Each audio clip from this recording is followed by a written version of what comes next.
champion of this race, Alejandro Valverde. They're in the peloton a little more than 3 minutes behind a 5-man breakaway with still more than 30 miles left to go.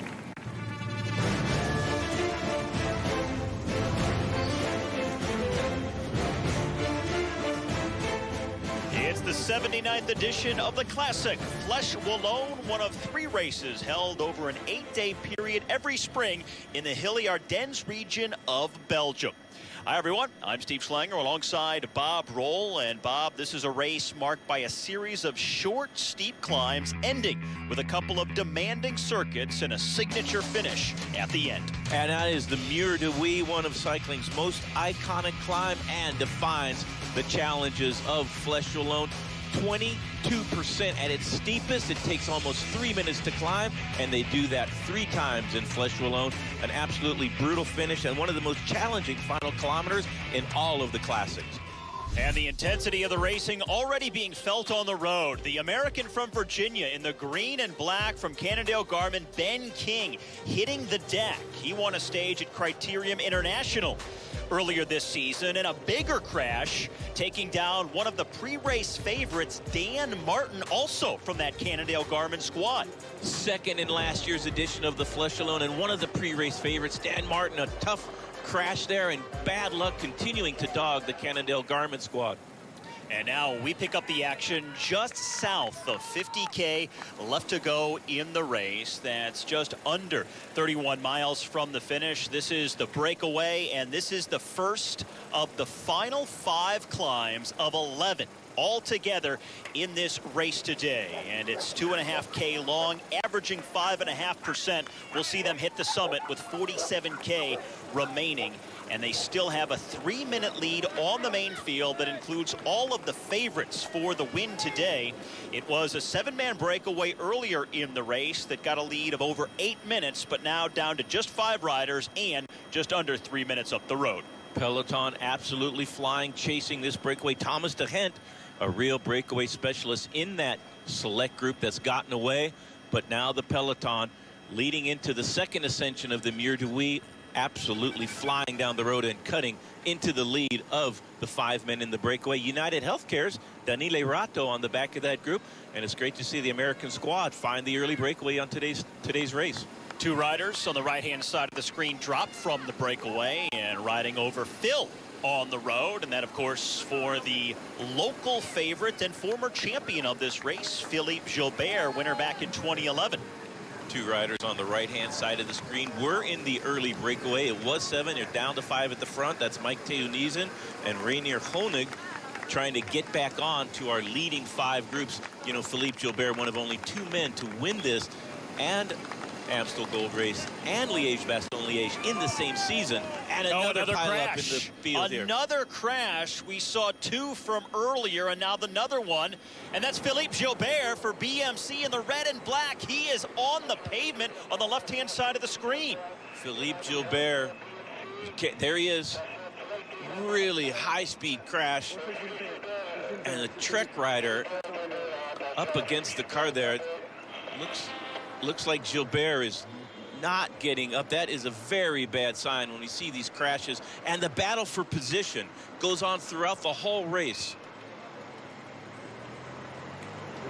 Chris Jones, the rider number 246 in the blue and white for United Healthcare.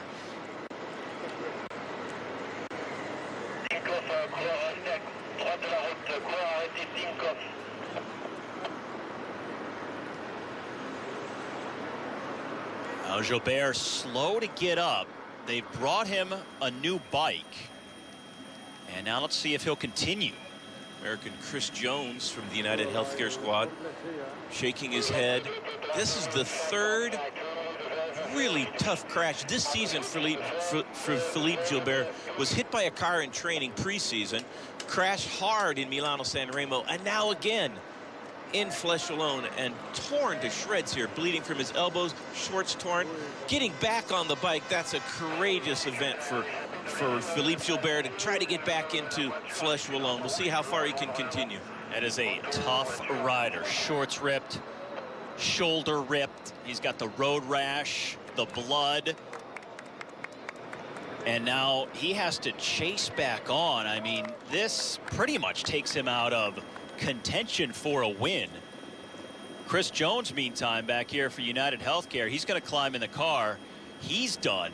And both Jones and Gilbert, just two of several riders we actually saw go down. The Trek Factory Racing rider was also on the left-hand side of the road. There were also a few other riders who went down in the middle.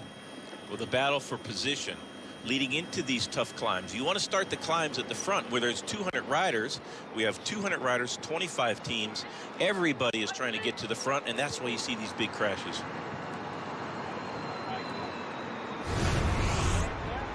Let's have another look at how the crash unfolded. Gilbert in the middle of the screen. Ooh, a Tinkoff Saxo rider moving to the left right into Gilbert, and he had no chance to avoid it. They're going flat out at this point. They're absolutely flying down the road. When you crash hard like Gilbert's done, at that moment, it's really amazing to see him back on his bike and trying to chase.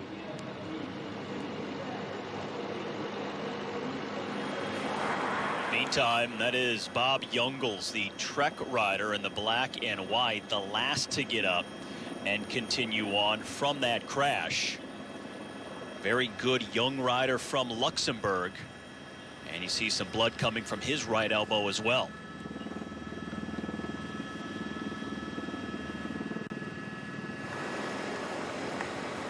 And now we are back up to our breakaway of 5 riders. Their gap coming down slightly to now 2:45 ahead of the main field. And they are coming up on the summit of this current climb. It's the first of the final 5 on the day. And again, all of the favorites, Vincenzo Nibali, Alejandro Valverde, other big names like Chris Froome, those riders are back in the main field, while Philippe Gilbert has now pulled out of the race. He tried to give it a go, got back on his bike, pedaled up to the team car, but apparently the injury's too severe and he's pulled out. Sad day for Belgium. Philippe Gilbert, one of the big pre-race favorites and the hero of all Belgian cycling fans, dropped out of Fleche Wallone this year, a race he won back in 2011 and is always a contender in the Ardennes. And he's the only Belgian to win this race in the last 13 years. This is an event that Belgium has historically dominated, but as of late, they've hit a dry spell, and now Gilbert won't be a factor today as he is out with just under 50K left to go. 2 riders dropped from the breakaway, trying to catch back on, with the margin between the field and the break well under 3 minutes. 3 times now in its 79th year. And getting our first really good look at the front end of the main field, led by Katusha, the team in the white jersey, red shorts. That's the squad of Joaquim Rodriguez, a former winner of this competition. And right behind, Movistar, the team in the blue with the green helmets. That's the team of Alejandro Valverde. And we also see the Etix Quick-Step team of overall world champion in the rainbow jersey. Also a big favorite for this race, Mikhail Kwiatkowski. Porito Rodriguez, the Katusha rider, his teammate on the front there. Rodriguez, winner of this race in 2012. I got a chance to talk to his sports director, Vyacheslav Ekimov, about the team working for Porito in the Fleche Wallone this year. He said, if Porito has a good País Vasco, which finished a few days ago in Spain, then the team will go all in for Porito. He won 2 stages in the overall, so the presumption is that the Katusha squad, a very powerful team, will be doing all they can to put Porito into a position to win today's race. And the tempo at the front of the peloton is bringing back this breakaway and reducing their margin. It's now under 2 minutes as we approach the final 40K, and that means we're about 10K away from starting the next climb, which is actually the second passage of the legendary Murdahui climb, as there's a crash back here once again. A couple of BMC riders, Tinkoff Saxo involved here, Cannondale Garmin, and Ben King has gone down again for the Cannondale Garmin squad. The second time he's crashed. Another crash for Ben King. That's looks like Michael Valgren, a Sky rider, also in that gutter there. Stuck, can't even get out. He needs the FDJ rider to be helped up so they can get back on the road. Now Ben King is number 15 there on the far side of the road, putting his bike down. So Sky, FDJ, Ben King from Cannondale Garmin. We saw Tinkoff Saxo involved here. Numerous crashes today in Fleche Wallone. Lars-Peter Nordhaug, the Sky rider there, his teammate still in the gutter. He can't get a number on that yet. In all kinds of difficulty. Meantime, the peloton is not slowing down. They're just speeding up the road. It's going to be very tough to get back into the race at this point for those riders. Amiel Moinar, also from BMC. That is Michael Valgren, one of the riders that Tinkoff hoped would be a contender in today's race. Winner twice of Liège-Bastogne-Liège for the under-23 group, and the current champion of Denmark also crashing then. Wout Poels is the Dutch rider from Team Sky, number 47 there in the black and blue, just walking back onto the road. And Anthony Roux, the Frenchman for FDJ, here in the blue and white, still seated in the grass. Wout Poels spending a number of weeks in the injured reserve last year because of a big crash, and down in the Fleche Wallone here. 39.5 kilometers to go. And that's when the peloton is going just about as fast as they will throughout the day. The second ascension of the Mur de Huy coming up for our leaders, but this group be virtually impossible to get back into the race and finish with the leaders at this point. Well, Roux trying to stretch out, it looks like, was holding his chest. Meantime, Wout Poels, who's riding away up there at the top of the screen, he crashed a few years ago in the Tour de France. Almost lost a kidney. It was such a severe crash. Now we move back to the front end of the main field, still led by Katusha as well as Movistar and Quickstep. And Roux, his still teammate, at the back of the car, and also the champion of Finland, needing a bike change. Anthony Roux not going to get a spare bike. Try to get back in the race. That's another courageous moment for the FDJ squad. Well, Bob, we haven't even been on the air that long. We've seen numerous crashes. What explains it all? Is it just the narrow roads? Well, it's a number of things. It's the narrow roads and how competitive the races are, and so many guys capable of winning all these big races. They all want to be in the front. This is the new normal. The big stars are all in. A lot of pressure from their teams to perform throughout the season, and they're doing everything they can to fill those tiny little gaps in the peloton before every section of road. And there is no rest. And a moment's inattention and you go down. And if you start filtering back, you have this domino effect where riders touch brakes, a few riders back from the front, and by the time it reaches 30, 40, 50 riders back, you see these big pileups, and it's just something we have to get used to in professional cycling. The main field on the right really kicking up the pace. They are flying along in pursuit of the 5-man breakaway. 144 is the difference with 38K left to go, and that's just under 24 miles to the finish. Katusha still leading the charge along with Movistar and Etix Quickstep, the teams you would expect to be doing the chasing because they have the big favorites to take the overall win. The Mur de Huy is the signature climb in this entire race. They do it 3 times overall. They've already done it once. That was back with just under 90K left to go. They'll do it next with about 30K remaining, and then once more at the finish, as the 5-man breakaway tries to hold on to as much advantage as they can. But right now, it is slipping away.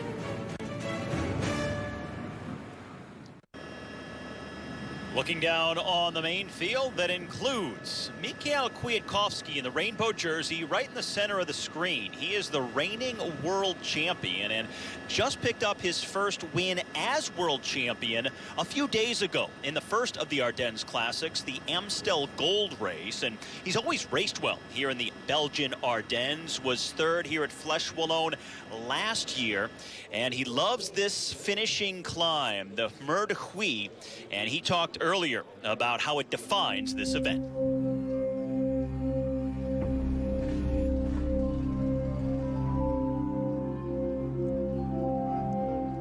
Fleche Wallone, it's a specific race. It's just waiting till the last effort on Mur de Huy. You know, the strongest rider win. You cannot really flick the system to try and do all the things. You need to really have the best legs on that day. But it's one of the hardest efforts, you know, during the season, finishing on that steep climb. In the front of this huge public there in the Mur de Huy. You're just counting the meters there. You're getting to the final, but you see the final, but it's such a long way. You need to go deep. The Mur de Huy, just 1.3 kilometers, but averaging over 9.5%, and the steepest part of the climb gets up to almost 25%. They're going to do it for the second of 3 times, coming up about 5K from where they are right now. And as far as Kwiatkowski, how about his chances on the Mur de Huy and winning today? Oftentimes, he's not at his best when the road is at its steepest. Well, he was third last year in this event, and just coming off a big win, a huge win at Amstel Gold Race, the Dutch Classic of the year. And Kwiatkowski has a great chance to win today's race, absolutely flying on a great form this year. Had a brilliant Paris-Nice, leading that race and winning the opening prologue in Paris-Nice. So Kwiatkowski, along with Valverde, along with Rodriguez, got to be considered one of our pre-race favorites. Now the gap for this breakaway down under 1.5 minutes now, as these riders are just off the front end of the main field. Still Katusha, Quick-Step, Movistar, the 3 most prominent teams there represented at the front of the peloton, leading the way. It's almost single file, high rate of speed here as they work their way towards the Mur de Huy, and we're going to see some very intense racing because of the positioning battle leading into that very narrow climb. You gotta be near the front and be in the right position. Huge off camber, left-hand corner there, 180 degrees, descending the Boiseau climb before the second ascension of the Mur de Huy. You can see the riders here according in the back, and the men in the front sprinting while you're braking and they're sprinting at the front. Oh, getting that corner a little bit wrong for the UHC rider. And riders that have been dropped trying to get back into the field, chasing our 5 leaders from the early breakaway still.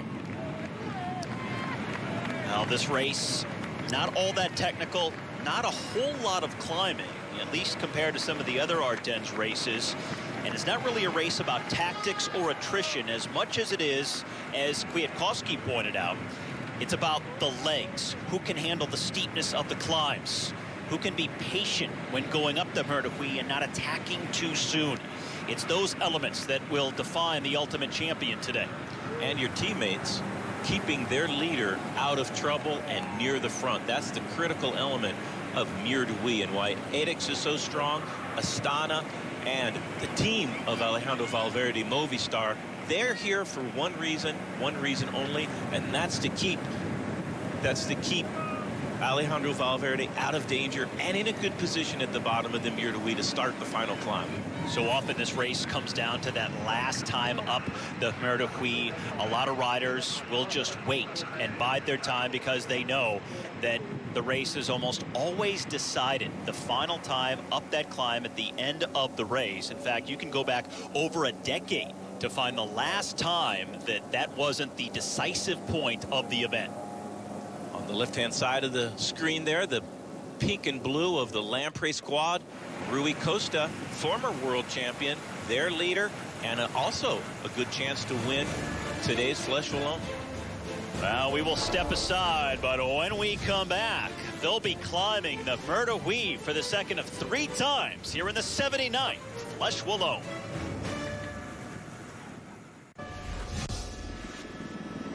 Fleche Wallone, a race with a long history, and a Belgian Claude Criquelion, 2-time winner of this event, passed away in February, and he's a guy you raced against, Bob. I did race against Claudie many days during my career. Very sad for the cycling world to lose Claudie at just 58 years of age, winner of Fleche Wallone after having won the world championship. So it was a great honor in my career to race against this man. Very sad to see him go.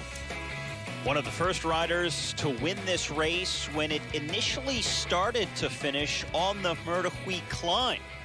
It has now become the signature ending point of this race. And he was a Belgian. Of course, Belgians have dominated this race over the years. Italy, second most wins, but look how far behind they are. Belgium with 38. But as we mentioned earlier, only once in the last 13 years has a Belgian won Fleche Wallone. That was Philippe Gilbert in 2011, and he's already pulled out of today's race, crashing earlier in the day. And now, the Mer de Huy on the horizon for the riders. Five-man breakaway will hit it first. Bryce Fayou in the green and black from the Britannia Seiki squad, tacked onto the back of that breakaway. Former stage winner in the Tour de France and an exceptional climber. This is a tough little false flat before you get to the last kilometer. That is the defining characteristic of the Mer de Huy. Another pile up in the field. More riders hitting the deck. A series of crashes here today. That's a Lotto Jumbo rider in the yellow and black. Katusha.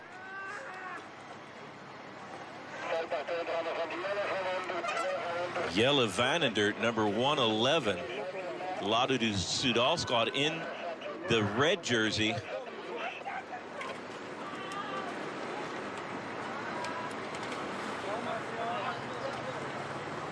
Now the Katusha rider, Alexei Yatevich, the Russian, in agony, it appears, laying there. He's number 68, still on the ground with the white jersey.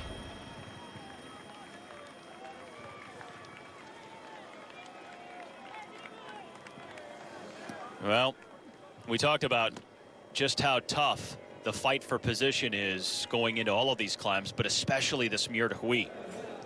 Every rider in the field knows that they have to be in the first 10 or 15 positions coming into that last climb. If you have 100 guys, the ripple effect is very intense.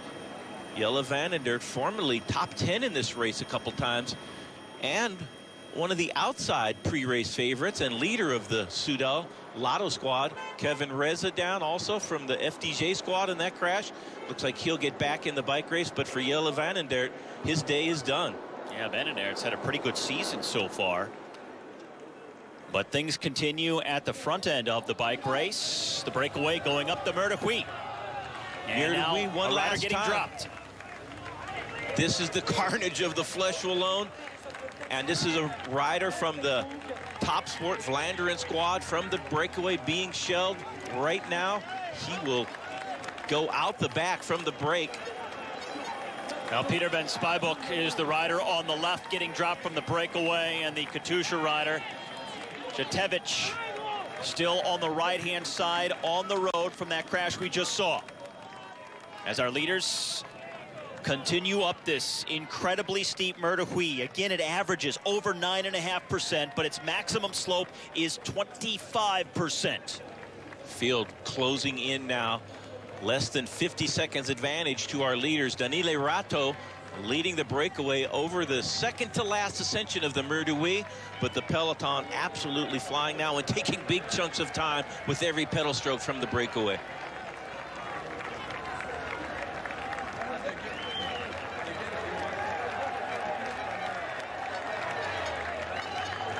Only just under a mile in length, but it's the steepness that hurts. And the breakaway coming apart under the pressure and the steepness of this climb. Again, they're doing it for the second time already today. The final time will be the end of the race itself.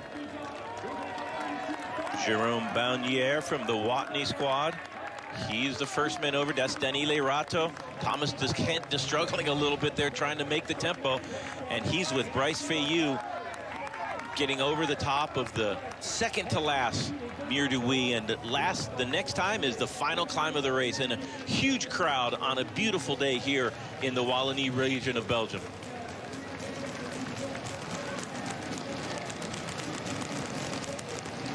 All right, so Jerome Baunier will hear the bell for the final circuit.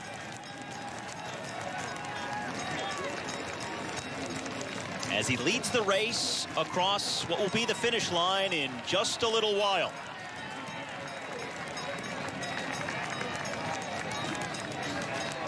Now riders coming up from the field in the distance. They're getting closer here.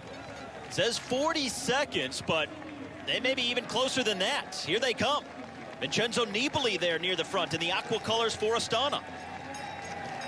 And a Movistar rider jumping out from the field here. Look like Giovanni Visconti. And now another Astana rider here launching a move. As they cross the finish line, the field just seconds behind what's left of the breakaway. Just over half a minute down now. Michael Kwiatkowski coming through, tucked into the wheel of two of his teammates, looking very comfortable with one last ascension, essentially one lap to go on this circuit. They've added another climb in the last 30 kilometers, the last 18 miles of the bike race. It comes only 6.5 Ks or 4 miles from the finish line, the Côte de Chirov. Now the Russian for Katusha from the earlier crash on the right-hand side of the screen. He's up, he's climbing into the team car. His race is over, but at least moving around and able to climb into the car on his own. Meantime, on the left in the blue and white, that is Ratto, the Italian for United Healthcare.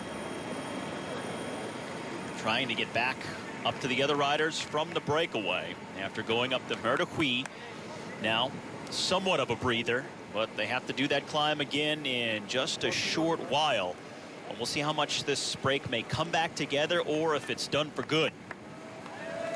But that field is just seconds behind now, and all of the favorites are still there. We saw Nibali, we saw Kwiatkowski, Alejandro Valverde well positioned, Joaquim Rodriguez. Here's our two leaders now, Thomas Dehen and Bagné. They've dropped the rest of the breakaway riders. Daniele Ratto having a tough time catching, and here's an attack from the field. That's Giovanni Visconti, who left the field on the Mur de Huy, joined by Luis Leon Sanchez, number 34. That's a big advantage for Nibali to have a man in this next chase group. So the counterattack's coming now from the field. ATIC's on the front chasing. And that is the team of Michael Kwiatkowski, who is there with them at the front end of the peloton. So with Luis Leon Sanchez now attacking Giovanni Visconti. Sanchez for Astana there on the left, Visconti on the right for Movistar. Their team leaders, Vincenzo Nibali and Alejandro Valverde, don't have the responsibility of using other teammates to chase from the field. And now they have caught They're United sweeping, Healthcare rider. absolutely flying past the riders formerly in the breakaway. Ratto was dropped from our two leaders. Giovanni Visconti in the dark blue, monitoring things for his team boss, Alejandro Valverde. And now, still 3 more climbs left to go at Fleche Wallone. Coming up on the final 25K of Fleche Wallone. That's over 15 miles to the finish, and it's down to just a 25-second gap from this main field to what is left of the breakaway. Katusha in the white jerseys leading the way, riding for Joaquim Rodriguez. This is the breakaway, and now riders who had attacked from the peloton catching up to the remnants, led by Luis Leon Sanchez for Astana, who's now out front. Luis Leon Sanchez and Giovanni Visconti, the man in the dark blue, they are the riders that came from the peloton. They have two very powerful team captains in the chase group behind, but that takes the pressure off of the Movistar squad and the Astana squad of Valverde and Nibali, and puts the pressure on Kwiatkowski's squad of ATICs or anybody else who wants to win this bike race. There is Sanchez. His team leader is the defending Tour de France champion, Vincenzo Nibali, back near the front of the peloton. And many of the top Tour de France contenders this year are riding Fleche Wallone because the Mur de Huy and the last several miles of this race are also going to be included on day 3 of the Tour de France this year for the very first time. And there's time bonuses in the Tour, so these riders need to know how to tackle the climbing late in this race for when the Tour comes around this July. Most certainly, the Tour de France GC battle will come into clear focus on stage number 3 when the peloton climbs the last climb of today's race, the Mur de Huy. We haven't seen Chris Froome yet, but he's still in this big field. Also, Nairo Quintana is there, Romain Bardet, and there he is, number 41, Chris Froome in the black and blue jersey of the Sky Squad. ATIC's Quick Step, the team in the black, white, and blue in the middle of the screen. Michael Kwiatkowski riding near the back of the group. You can almost make out the rainbow jersey behind the Lotto Soudal riders here in the red and white. Tony Gallopin, the man second wheel in the red squads.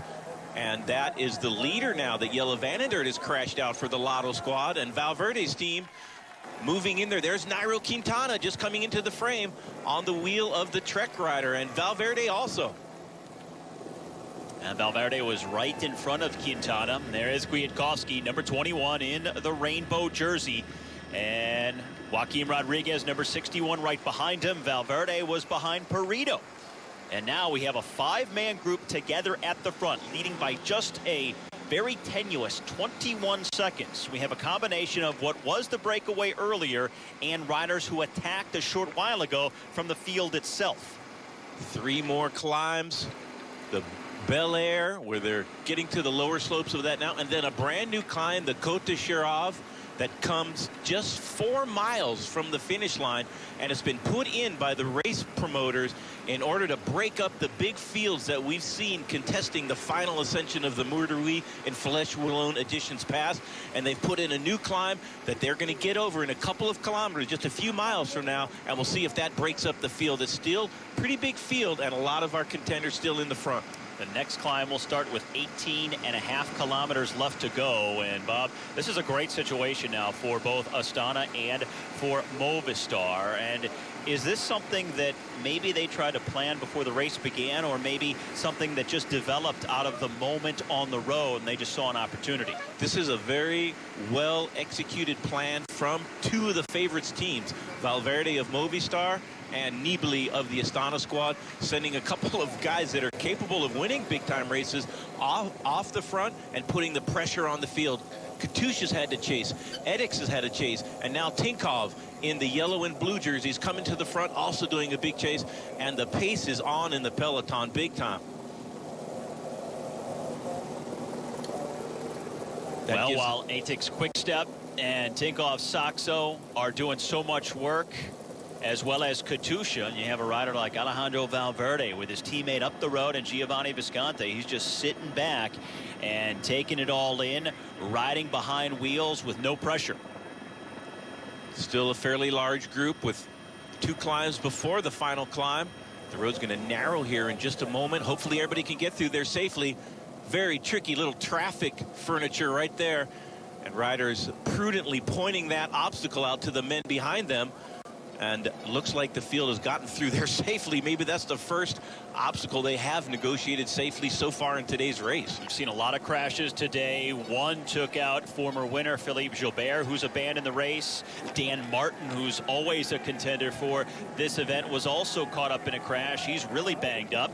And this field bearing down on the 5 riders just ahead of them. 25 seconds is the difference, with just over 20K left to go. Pace is so high that even on these relatively flat roads, riders struggling to stay on at the back here. Coming up on the final 3 climbs here at Fleche Wallone.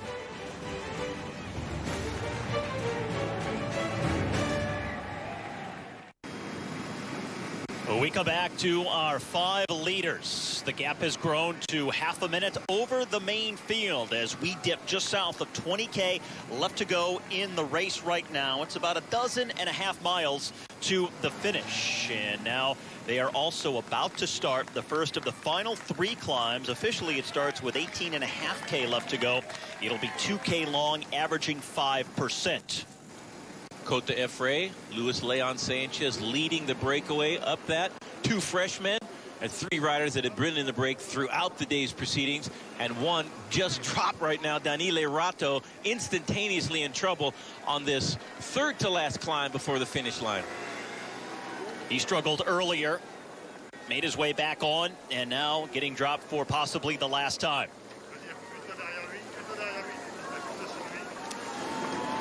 And now back here in the main field, all of the top riders still near the front.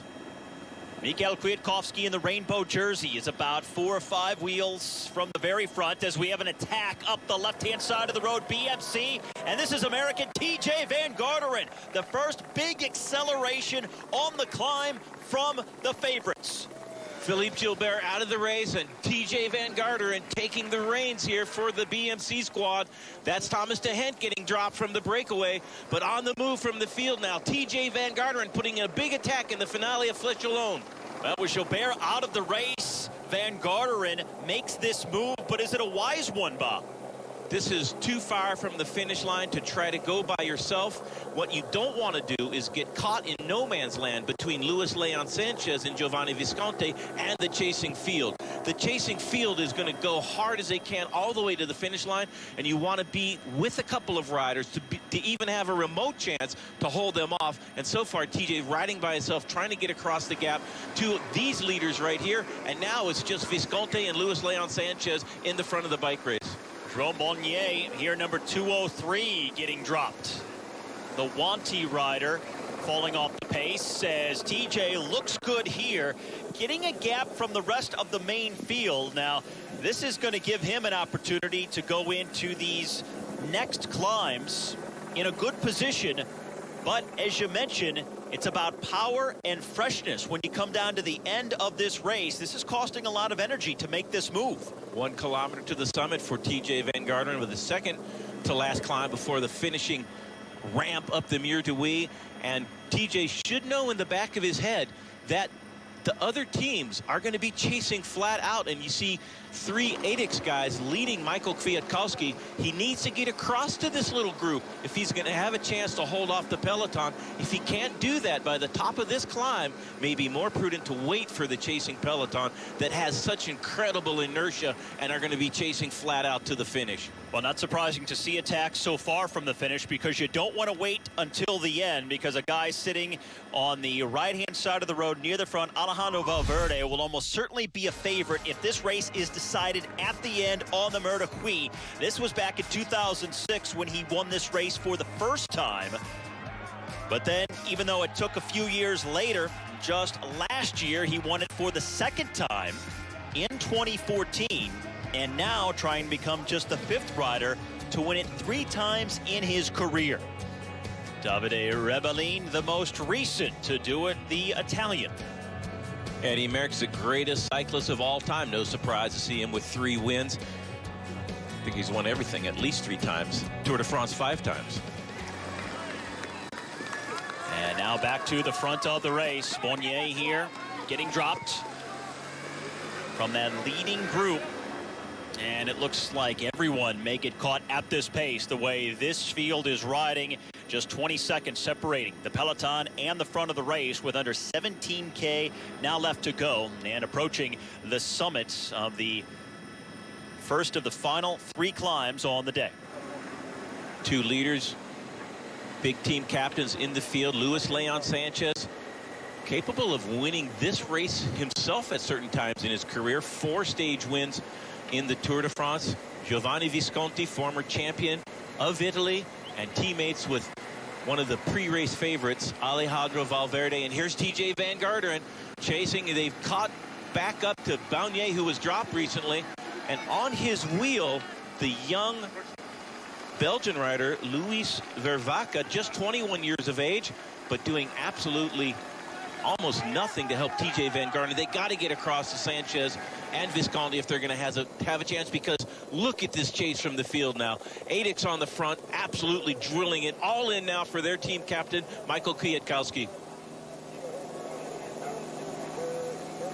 They go over the top of the climb underneath the banner. Huge pull, big effort by the Quick Step squad. All right, so now on the left-hand side, you've got Visconti and Luis Leon Sanchez, our 2 leaders on the road. While on the right-hand side, we have the Chase group, which is the next group behind them. And it's TJ Van Garderen right in the middle for BMC. So 2 groups, and then the peloton. But just 23 seconds from the first group to the field. Looks like TJ's losing a little bit of ground now to Luis Leon Sanchez and Giovanni Visconti. And right over their shoulders, the peloton breathing down their neck, chasing hard now under the power of the ADIX squad of Michael Kwiatkowski, the current world champion and one of the pre-race favorites of today's race. But Visconti and Sanchez here still riding pretty smoothly as they do the work to set things up for their team leaders later on. Again, for Astana, it's Vincenzo Nibali, and for Movistar, Alejandro Valverde.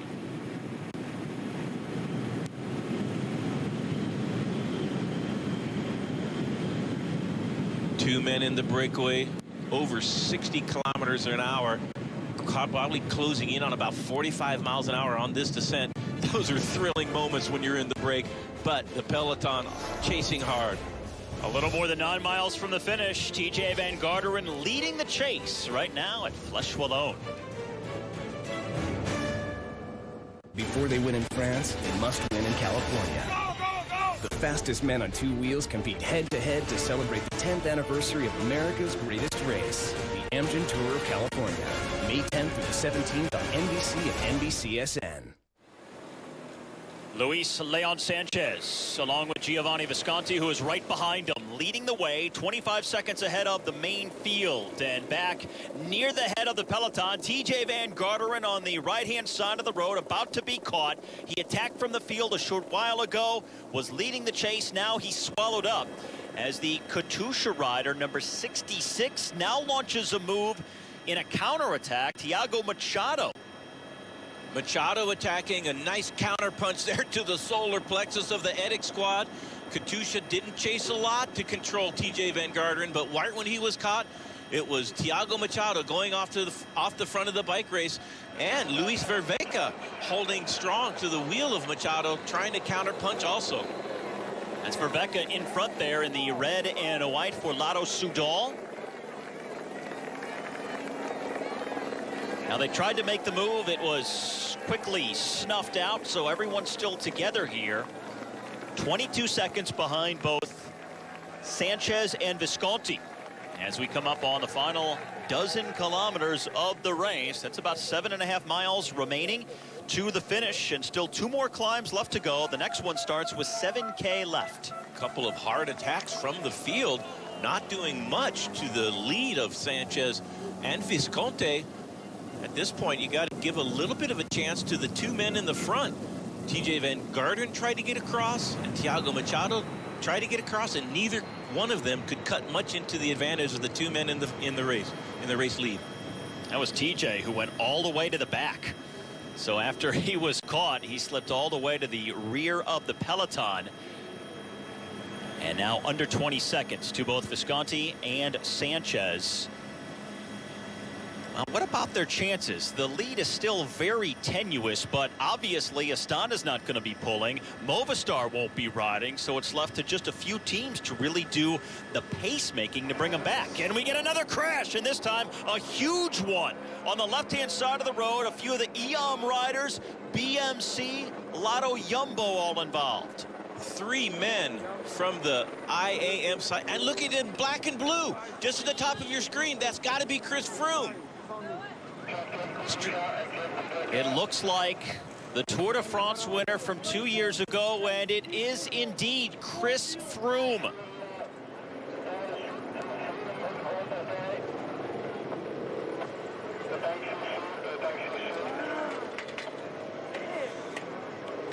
Remember, Froome crashed out of the Tour de France this past year in just the first week in a tough day on the cobbles, and now getting involved in this crash. Didn't see him go down. You see him on the right-hand side of the screen kind of crawling on his knees and making his way back up to his feet. Well, bad luck continuing to dog Chris Froome. He's had a very tough spring after winning in Algarve. He had a tough Catalunya, finished way down in the overall standings, was unable to start Tirreno Adriatico because of a chest infection. Getting back on the bike now very slowly. He's lost his chance to win today, however.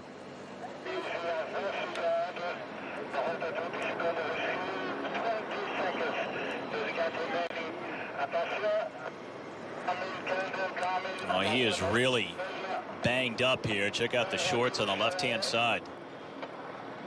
Chris Froome carrying on very courageously after a high-speed tumble. Going down hard, but getting back on the bike. This is a measure of the man and a great champion, doing everything they can to finish every single race they enter. 3 men from the same team, EOM squad, they're devastated by that last corner in a very dangerous Fleche Wallone this year. Now Visconti and Sanchez still out front. Chris Froome, meantime, also hoping to finish this race and get back in the main field, because Bob, he'd like to see the finish on the Mer de Huy for recon purposes for the Tour de France, but at race speed with other riders around him to measure his tactics, his pace, and how much patience he may have to exercise. As the Rumpot rider here attacks from the field. And Hub Duyin getting a few seconds on the peloton. Well, Chris Froome doesn't certainly not have to finish today's race. He's already seen the Mer de Huy in the peloton twice today, and it's just the measure of his character as a man that he wants to show he can get to the finish line no matter what happens to him. And you have to go through that. If you want to get to the top step of any podium, you have to put yourself through difficult situations. And if it means finishing after a hard crash, if you can, you have to do that. And Chris Froome, it's good to see him try to struggle to the finish line. Now Visconti and Sanchez. How dangerous are they at this point? Because the lead has not been going down. It's actually gone up a few seconds. The next climb, the Shirov, will tell the tale for these two men. If they can get over that climb with about the same time advantage, it means they're not losing time even on a climb.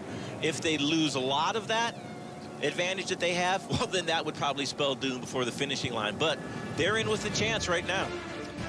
Now we'll follow them all the way to the finish over the final two climbs that will define Fleche Wallone when we bring you back right after this.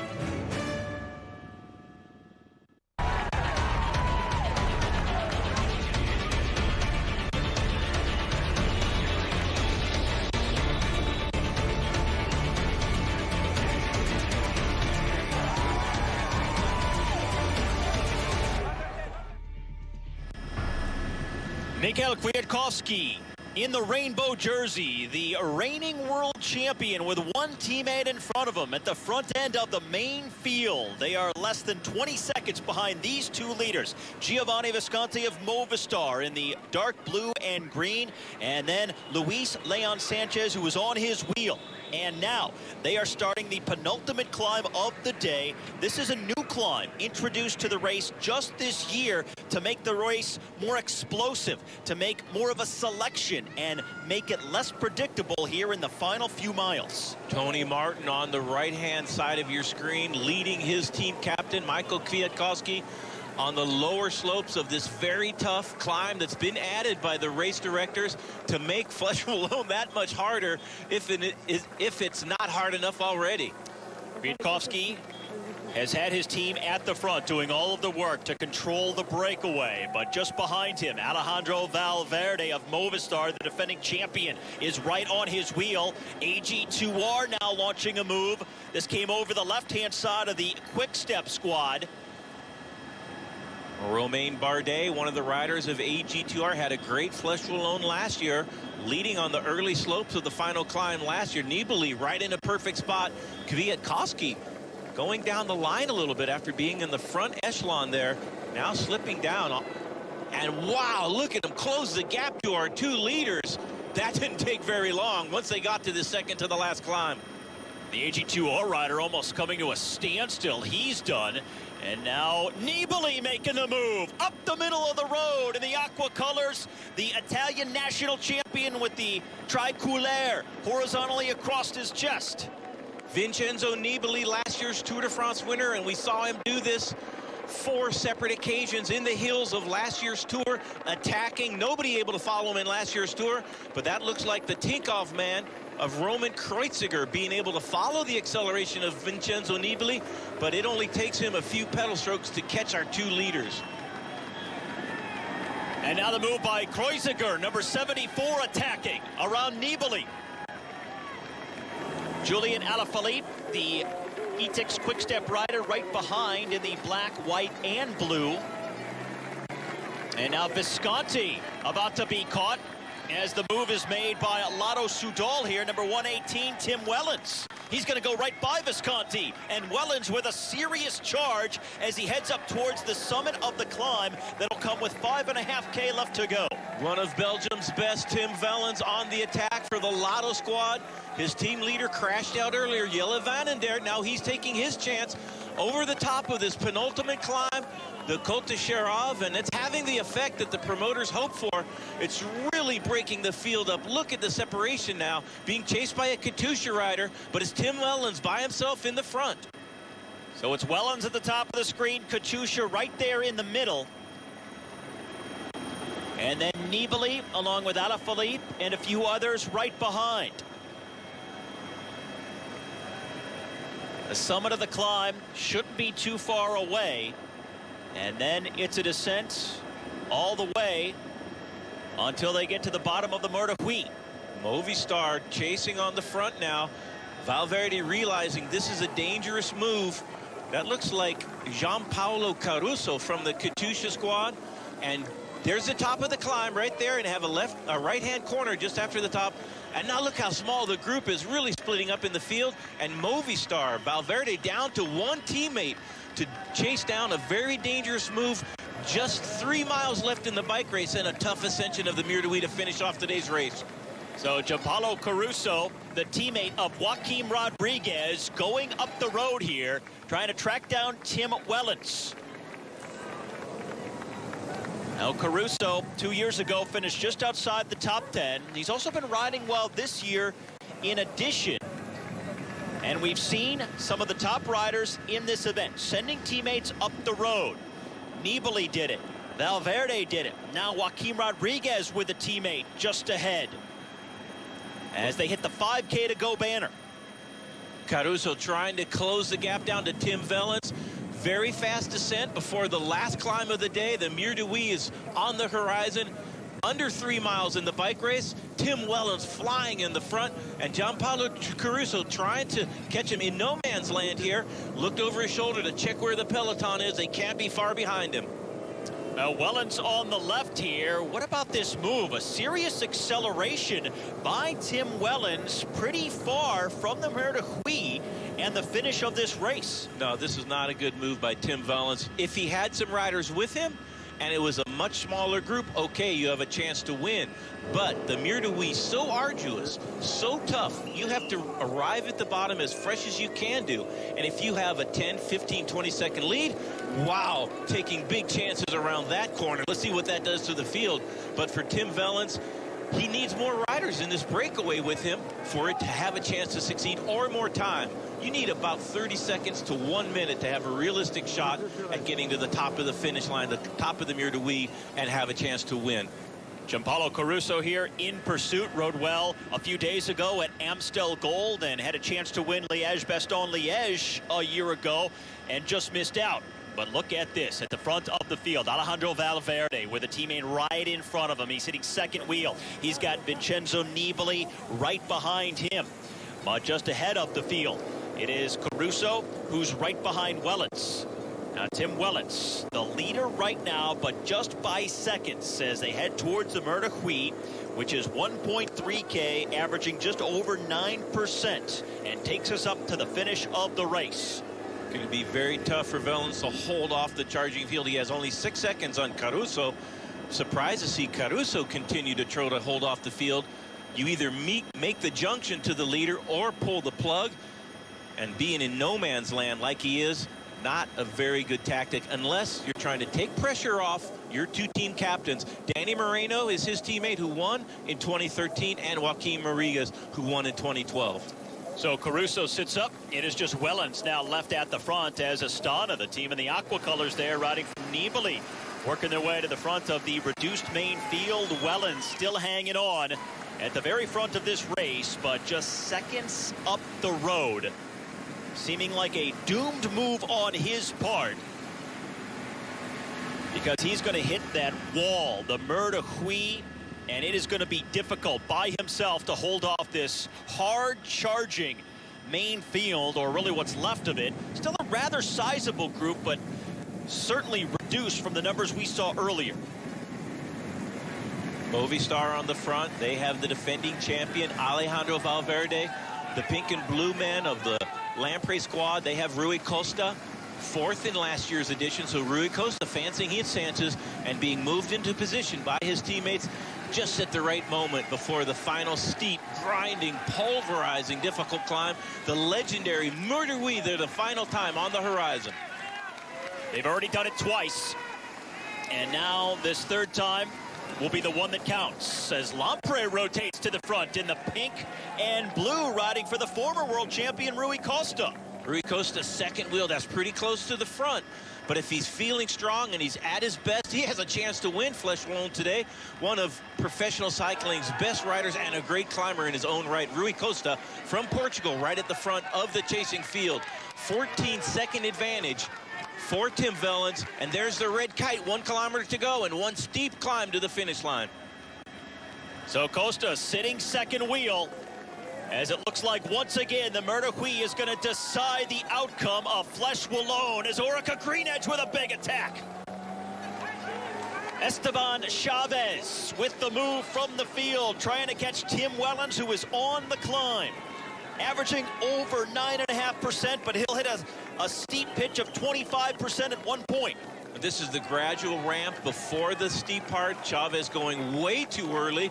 The Lampre riders of Rui Costa right onto his wheel. Didn't get far with that attack, but maybe setting something up for a teammate. Bob, it's a climb where you're so close to the finish and it's hard to be patient, but that is paramount in this situation. Too many times riders have gone much too early. You're absolutely right about that. Nerves of steel, almost like a field sprint that we see in the Tour de France, when the sprinters have to wait to the exact last possible moment to make their move and make it count. Wellens' attack is about to come to nil, and Lampre chasing now. That looks like Rui Costa going off the front. That's Costa in the pink there. Now second wheel, but you still have Joaquim Rodriguez, Alejandro Valverde near the front, Vincenzo Nibali, he's on the left-hand side of the screen. Tom Jelta-Slagter in the green helmet for the Cannondale Garmin team. Romain Bardet is up there for AG2R, so is Mikhail Kwiatkowski in the rainbow jersey. Rui Costa on the tip of the spear. Tom Jelta from Cannondale Garmin on the front line also. But look at Valverde on the right-hand side of the road in the dark blue with the green M for Movistar on his shoulders. Now Nibali disappearing from the front end of this group where he was just a few moments ago.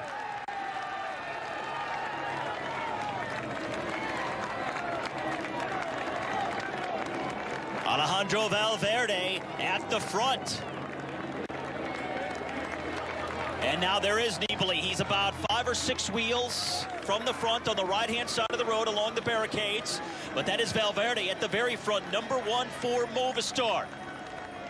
Now no Mikhail Kwiatkowski here. He's slipping back. Third wheel is Joaquim Rodriguez. Danny Moreno queued up on the wheel of Alejandro Valverde. Valverde going a long ways from the finish line.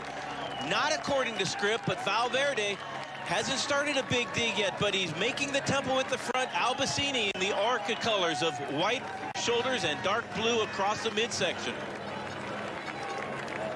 Now with 200 meters left to go, they make a left-hand turn here. Alejandro Valverde, the defending champion, trying to go back-to-back. Joaquim Rodriguez is still there, but Albacini attacking along the left-hand side. Will he have enough? No, Valverde finally launches the big move to try and put this one away. Alaphilippe behind him for the E-Tex Quick Step team, and then Perito Rodriguez getting distance as they come up to the line. Alejandro Valverde sits up and realizes he has won Fleche Wallone for the 3rd time in his career.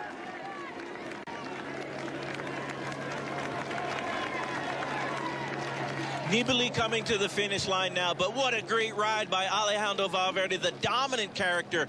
He went from a long ways out, but he knew exactly how much energy he had. His team rode perfectly, and Valverde finishing it off. What a great ride by the Spaniard, Alejandro Valverde, #1 defending champ and this year's winner.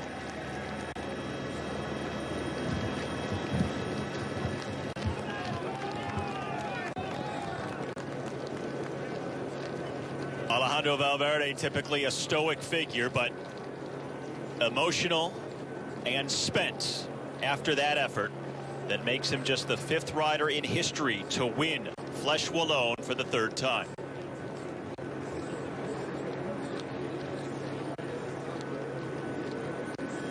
And the experience and the patience is what paid off. And just think what he went through throughout the day with all of those crashes. He was able to avoid all of them, follow his teammates.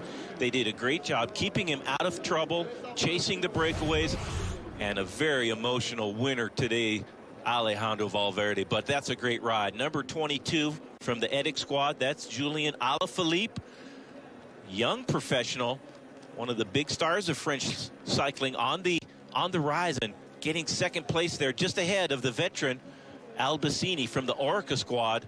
Valverde, though, undeniable, absolutely demolishing his rivals. Joaquim Rodriguez, Albacini, Alaphilippe, Vincenzo Nibali, all of them being distanced by Alejandro Valverde. Supreme on the Mur de Huy, maybe a foreshadow of the Tour de France stage number 3 this summer, and maybe a yellow jersey in Alejandro Valverde's future in this year's Tour de France. If he can do this in July, it'll be tough to keep the yellow off of his shoulders. He knew just when to attack. Alejandro Valverde, a winner in 2006, 2014, and now here in 2015 as he leads Julian Alaphilippe and Michael Albacini on the podium. Joaquim Rodriguez just missing out in 4th. Moreno and Villarmoz rounding out the top 6 as we take you through some of the other notable names here near the top of the standings. Now Vincenzo Nibali, he was in contention there late and dropped all the way down to 20th. Mikhail Kwiatkowski finishing outside the top 30, while Brent Bookwalter is the top American, 53rd on the day. Chris Froome after the crash finished 12 minutes back, and we'll talk to the winner Alejandro Valverde right after this. Before they win in France, they must win in California. The fastest men on 2 wheels compete head-to-head to celebrate the 10th anniversary of America's greatest race, the Amgen Tour of California, May 10th through the 17th on NBC and NBCSN. Alejandro Valverde, always so good in the Ardennes Classics, and once again here today winning Fleche Wallone for the 5th win of his season. Alejandro, ¿puedo decir que eres el hombre de la flecha? Alejandro, is it safe to say you're the man of the Fleche? Very tough, nervous race, lots of crashes. It made it very much harder because you had to pay such close attention. I'm very happy with the outcome, and I'm honored to come out victorious. How did you feel in the very final stretch of the Fleche? Well, I did have my teammate Giovanni Visconti in the front. The climb was very steep. I managed to be able to keep a good rhythm and pull away towards the end. When did you know you had won? In the last 200 meters, I knew I had a great shot at winning. And I knew that I could win. I had a decent lead at that point. And next year, do you think you'll still be the man of the Fleche? You've already won 3 times. Could you go for the 4th? Well, at the moment, I have 3, and I'm very proud of that, very happy. Looking forward to Liège-Bastogne-Liège.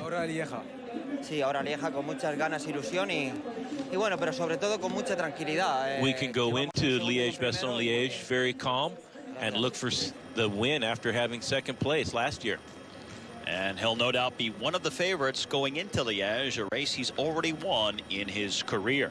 Well, there was also a women's Fleche Wallone race, and it was won by 25-year-old Dutch rider Anna van der Breggen, who took advantage of the absence of her teammate Marion Vos, the 5-time winner, to get the victory this year, beating Annemiek van Vleuten and also Megan Guarnier to win the race for the first time. Van der Breggen on the Rabo Liv team, taking the win, claiming the top step of the podium as Van Vleuten and Guarnier take 2nd and 3rd place respectively.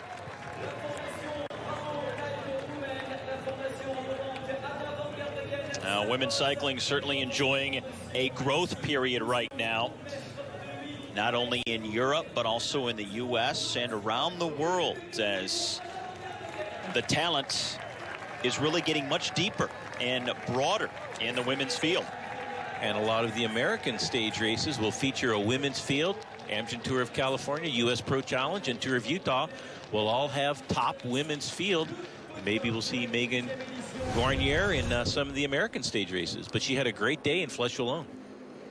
Well, not as good as Alejandro Valverde, who got the win in the men's race. And just check out the gap he opened up on second place Alaphilippe and third place Albacini right at the end.